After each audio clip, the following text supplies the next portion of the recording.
अभी पहलगाम के आतंकी हमले में मारे गए हिंदुओं का दर्द भुलाया भी नहीं गया कि दुबई में केरल के रहने वाले लोग पाकिस्तानी क्रिकेटर शाहिद अफरीदी और उमर गुल का जोरों शोरों से स्वागत करने में लगे हैं। पहलगाम हमले में भारतीय सेना पर इल्जाम लगाने वाले और ऑपरेशन सिंदूर के बाद पाकिस्तान की सड़कों पर बाइक लेकर जश्न मनाने वाले शाहिद अफरीदी का पाकिस्तान एसोसिएशन दुबई में आयोजित एक कार्यक्रम के दौरान केरल के प्रवासी भारतीयों द्वारा न सिर्फ गर्मजोशी से स्वागत किया बल्कि उनको बोलने के लिए मंच भी दिया, बूम बूम के नारे भी लगाए।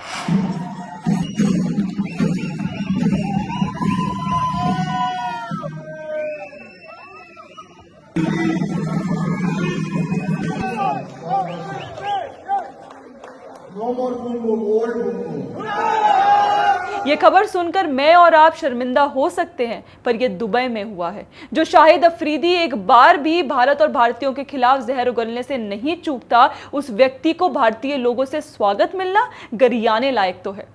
दोस्तों, दुबई में यह कार्यक्रम Cochin university BTech alumni association UAE chapter यानी कि क्यूबा ने पाकिस्तान एसोसिएशन दुबई सेंटर में आयोजित किया था। इसी जगह Guinness world record for largest UAE flag event हो रहा था, जिसमें अफरीदी और गुल को आना था।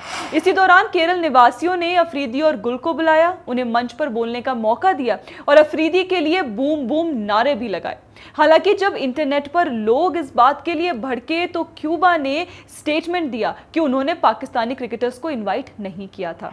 सच बात है, दोनों क्रिकेटर ऑफिशियली इनवाइटेड नहीं थे, पर जब वे बिल्डिंग में आए तो लोगों ने उनके लिए हूटिंग भी की और उन्हें बुलाया भी। यह इंटरेस्टिंग बात आपको बता देते हैं कि क्यूबा के अध्यक्ष विवेक जयकुमार है, जो केरल के त्रिवेंद्रम के निवासी हैं। ये भी एसएफआई के सक्रिय कार्यकर्ता रह चुके हैं। फिलहाल दुबई में एक स्विमिंग पूल डिजाइन फर्म चलाते हैं और क्यूबा के इस कार्यक्रम का आयोजन AKCAF UAE द्वारा किया गया था, जिसके जनरल सेक्रेटरी दीपू SA हैं, जो कि कांग्रेस समर्थक माने जाते हैं। उन्होंने ही मिलकर यह कार्यक्रम ऑर्गेनाइज किया था और अफरीदी एंड उमर गुल के साथ स्टेज भी शेयर किया। यही है क्या केरला सार? यही है क्या एजुकेटेड कम्युनिटी ऑफ इंडिया? किसी को टॉन्ट मारने का हमारा मकसद नहीं, पर दोस्तों ये स्वागत उन हत्याओं का मजाक है जो हमने पहलगाम में देखी थी। शाहिद अफरीदी जैसे लोग पाकिस्तान में बैठकर भारत के खिलाफ एजेंडा चलाते हैं, भारतीय सेना और सरकार के खिलाफ जहर उगलते हैं। वे लगातार भारत के विरोध में रहे हैं और ये बात किसी से छुपी नहीं है। शाहिद अफरीदी के सभी भड़काऊ बयान मीडिया में है, तो फिर ऐसा स्वागत भारतीय समुदाय से क्यों? क्या केरल वासी खुद को भारतीय नहीं मान रहे? क्या वो जानते हैं कि वे खुद को कुछ भी माने, पर आतंकवादियों की नजर में वे भारतीय ही हैं और अफरीदी उन्हीं आतंकवादियों के सिंपथाइजर हैं? हमारी लॉयल्टी को क्वेश्चन ना किया जाए, हम नहीं कह रहे, पर इंटरनेट पर सवाल उठ रहे हैं कि पाकिस्तानियों के लिए नारे लगाने की ऐसी भी क्या मजबूरी थी।